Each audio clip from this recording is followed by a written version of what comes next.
এই এপিসোডে চাংয়াং ইয়নবাকে বিছানায় নিয়ে এসে শুইয়ে দেয়। এরপর ওর হাতের রক চেক করে দেখে ও তো কোনো রেসপন্স করছে না। এই কথা শুনে হানিও তো বিশ্বাস করতে পারছিল না। তাই সে চাংয়াংকে সরিয়ে নিজে ইয়নবাকে নিয়ে যাওয়ার চেষ্টা করে এবং বলে ঘরে গিয়ে ও চিকিৎসা ভালো হবে, এখানে তোমরা কিছুই জানো না। সু ওকে আটকানোর চেষ্টা করছিল এবং বলছিল এমন করো না, ওকে এখানেই রেস্ট করতে দাও, কিন্তু হানিও তো শুনে না। তাই চাংয়াং এসে ওকে কোলে করে নিয়ে আবারও বিছানায় শুইয়ে দেয়। ওদেরকে ইয়নবার বাবা এবং আঙ্কেলও দেখে নেয়, আর ওনারাও পেছন পেছন ওপরে চলে আসে। ওই হামলার কারণে ইয়োরাংও অনেক বেশি আঘাত পেয়েছিল। সু সিস্টার ওকে বলে, তোমার কি হয়েছে, তুমি এত আঘাত কেন পেলে? আপনার স্পিরিচুয়াল পাওয়ার তো অনেক বেশি ছিল। ইয়োরাং বলে, কোনো লাভ নেই, ইয়নবার স্পিরিচুয়াল পাওয়ার অনেক স্ট্রং ছিল। সু সিস্টার বলে, কি বলো এইসব? ইয়নবার স্পিরিচুয়াল পাওয়ার তো ওর শরীর থেকে কবেই বের করে দেওয়া হয়েছিল, তাহলে ওর শরীরে এই পাওয়ার আসলো কীভাবে? তাছাড়া ওর হার্ট ব্রোকেন হয়েছে, ও তো আর বাঁচবে না। এই কথা শুনে ইয়োরাংও অবাক হয়। ইয়নবার বাবা তো এদিক দিয়ে ওদেরকে বলছিল আমার মেয়ে কি আর ঠিক হবে না, ওর কি আর কোনো চিকিৎসা নেই? চাংয়াং তো ওনাকে না বলে দেয়। আর এইদিকে উনি ভাবছে আমি এখন কি করবো, আমার মেয়েকে কিভাবে বাঁচাবো, কোনো কি উপায় আছে? ইয়নবার বাবা ওকে দেখতে আসলে হানিও দৌড়ে গিয়ে ওনাকে বলে, কি হবে এখন আঙ্কেল? ইয়নবা তো ঠিক হবে তাই না? বলেন না, ইয়নবা তো ঠিক হবে? উনি বলে, হ্যাঁ ঠিক হয়ে যাবে, আমি একটা উপায় ভাবছি যেটার কারণে ও ঠিক হয়ে যাবে। উনি নিজের জীবন দিয়ে ইয়নবাকে বাঁচানোর সিদ্ধান্ত নেয়। বাকিরা শুনে ইয়নবার বাবাকে মানা করার অনেক চেষ্টা করেন, কিন্তু ইয়নবার বাবা তো এই সিদ্ধান্ত নিয়ে নিয়েছে, তাই তিনি ওদের সবাইকে ধমকিয়ে রুম থেকে বের করে দেয়। হানিও নিজেকে মারছিল আর বলছিল এই সব কিছুর কারণ হচ্ছে আমি যদি আজকে ইয়নবার ঠিকমতো খেয়াল রাখতাম তাহলে আজকে এইসব হতো না। আমি একদম ইউজলেস, আমি না ইয়নবার খেয়াল রাখতে পেরেছি না আঙ্কেলের খেয়াল রাখতে পেরেছি। এইসব দেখে চাংয়াং নিজে লাস্ট সোলটা বের করে দেয়, যেটা দেখে ফক্স ফ্রেন্ড বলে, তুমি এইসব কেন করছো? এটা তোমার লাস্ট সোল, তুমি এটা দিয়ে দিলে তোমারই ক্ষতি হবে, প্লিজ তুমি এটা করো না। কিন্তু চাংয়াং ওর কথা শুনে না। চাংয়াং ভিতরে গিয়ে ওর বাবাকে আগে ফ্রিজ করে দেয়। এরপর ইয়নবার কাছে গিয়ে নিজের লাস্ট সোলটাও ইয়নবার হাতে দিয়ে দেয়, যেটা ওকে 1 মাস পর্যন্তই বাঁচিয়ে রাখবে। আর ও ইয়নবাকে বলে, এটাই আমার জন্য লাস্ট উপায় ছিল, কিন্তু আরেকটা উপায় আছে, আমি যতক্ষণ না আসবো ততক্ষণ তুমি এটা তোমার সাথেই রেখে দিও।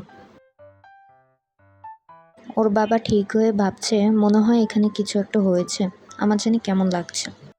এরপর ইয়নবার দিকে তাকিয়ে দেখে ইয়নবা তো লড়ছে। এরপর তার হাত চেক করে দেখে সারপ্রাইজলি ইয়নবা জেগে গেল। উনিও ভাবছে হঠাৎ করে এইভাবে কেন হয়ে গেল। যাই হোক, উনি বাকিদেরও রুমে ডেকে আনে। ডেকে সবাইকে জিজ্ঞাসা করে, আচ্ছা এই রুমে কি কেউ এসেছিল, তোমরা কি কেউ দেখেছো? কিন্তু ওরা তো কেউ দেখেনি, কারণ চাংয়াং তার পাওয়ার ইউজ করে এই রুমে এসেছিল। দেন ওদেরকে বলে দেয় ইয়নবা ঠিক হয়ে গেছে। এটা শুনে তো সবাই খুশি হয়ে গেল। এরপর সবাই তৈরি হয় ঘরে যাওয়ার জন্য। এইদিকে ইয়োরাংকে সুয়ের বাবা ধরে রাখে এবং বলে, আমি ইয়নবাকে বলেছি ধরে আনতে, ওর স্পিরিচুয়াল পাওয়ার ভাঙার জন্য বলিনি। এখন ওর স্পিরিচুয়াল রুট আমি কিভাবে পাবো? ইয়োরাং বলে, না না মাস্টার, আমার কাছে একটা উপায় আছে, ও এখনও দুর্বল, ওকে বাসায় নিয়ে যাচ্ছে। সুয়ের বাবা বলে, না, ওর উপরে এখন হামলা করা যাবে না, ওর হার্ট এখনও অনেক দুর্বল, এটা সঠিক সময় না, আমরা আবার এটাকে নিয়ে প্ল্যান করব। এইদিকে হুয়ার কাছেও খবর এসে পড়ে ইয়নবার শরীরটা ভালো নেই। এই খবর শুনে তো হুয়াও অবাক হয়ে যায়, আর ওর সাথে দেখা করার জন্য এখনই বের হয়ে পড়ে। এইদিকে ইয়নবারও জ্ঞান ফিরে আসে, সে নিজেকে নিজের রুমে দেখে অবাক হয়ে যায়। হানিও ওকে বলে, তুমি কি জানো ওই ঘটনার পর থেকে 7 দিন 7 রাত তুমি এভাবেই শুয়েছিলে, আর আজকে গিয়ে তুমি উঠছো। ইয়নবা বলে, কি সত্যি?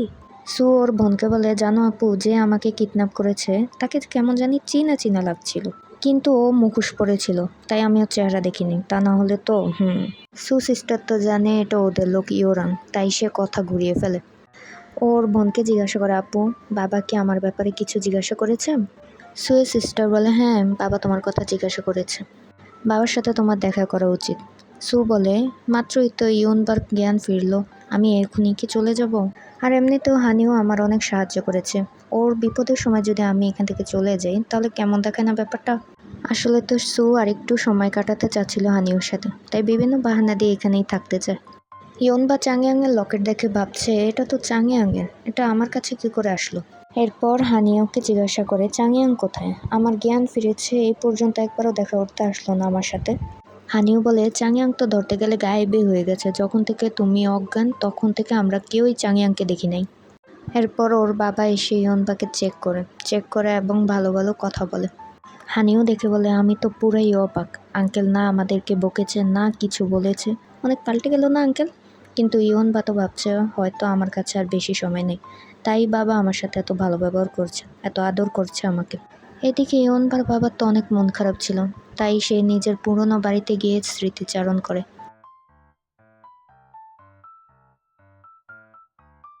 আঙ্কেল এসে বলে, আমি পুরো ক্ল্যানের সাথে কথা বলে রেখেছি, পার্পল স্কাল ফ্লাওয়ারটা আমরা পেয়ে যাব খুব শীঘ্রই।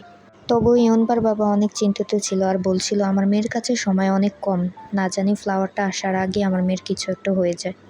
এদিকে চাংয়াং ওয়ালডিয়ান ব্যারিয়ারের ভিতর যেতে চাচ্ছিল, যেন এখান থেকে ইয়নবার কিওরটা আনতে পারে। ওর ফ্রেন্ড তো ওকে মানা করছিল, কারণ এর ভিতরে বিপদ হতে পারে। চাংয়াংয়ের আন্টি আসলে ফক্স ফ্রেন্ড আন্টিকে বলে, দেখো আন্টি, চাংয়াংকে বুঝাও, চাংয়াং তো আমার কথা কোনো শুনছে না। আন্টি ওকে বলে, তুমি কি জানো না ভিতরে গেলে তোমার সাথে কি হতে পারে? তুমি সাধারণ একটা মানুষের জন্য নিজের লাইফ স্যাক্রিফাইস করতে যাচ্ছ। ওই মেয়েটা কি তোমার জন্য এতই ইম্পর্ট্যান্ট যে তুমি নিজের কথাও ভাবছো না? চাংয়াং তো হ্যাঁ বলে। তখন চাংয়াংয়ের দাদিও ওইখানে চলে আসে। চাংয়াং তার দাদুর সামনে হাঁটুর উপর বসে পারমিশন চায় ব্যারিয়ারের ভিতরে যাওয়া। দাদি বলে, আমাদের ক্ল্যানের যত ফক্স ছিল তারা সবাই এর ভিতরে গেলে আর কেউ বেঁচে ফিরে আসে নাই।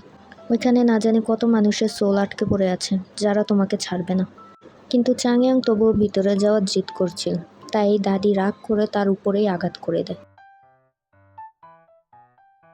মার খাওয়ার পরও চাংয়াং তার জিদ ছাড়ে না। দাদি আবারও মারতে গেলে আন্টি এসে তার হাত আটকে ফেলে।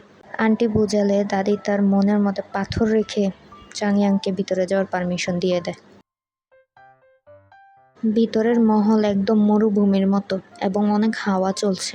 চাংয়াং বিনা ভয়ে এগিয়ে যাচ্ছে, কারণ ওকে ইয়নবার জন্য কিউরটা খুঁজতে হবে। এইদিকে ইয়নবাকে তার মাস্টার পড়াচ্ছে, কিন্তু ইয়নবা তো পড়ার মধ্যে মনোযোগ কম, কিন্তু ঘুম আসছিল বেশি। সে মাস্টারের জায়গায় চাংয়াংকে ইমাজিন করছে। এর সাথে এই এপিসোডটা এখানেই শেষ। বাই।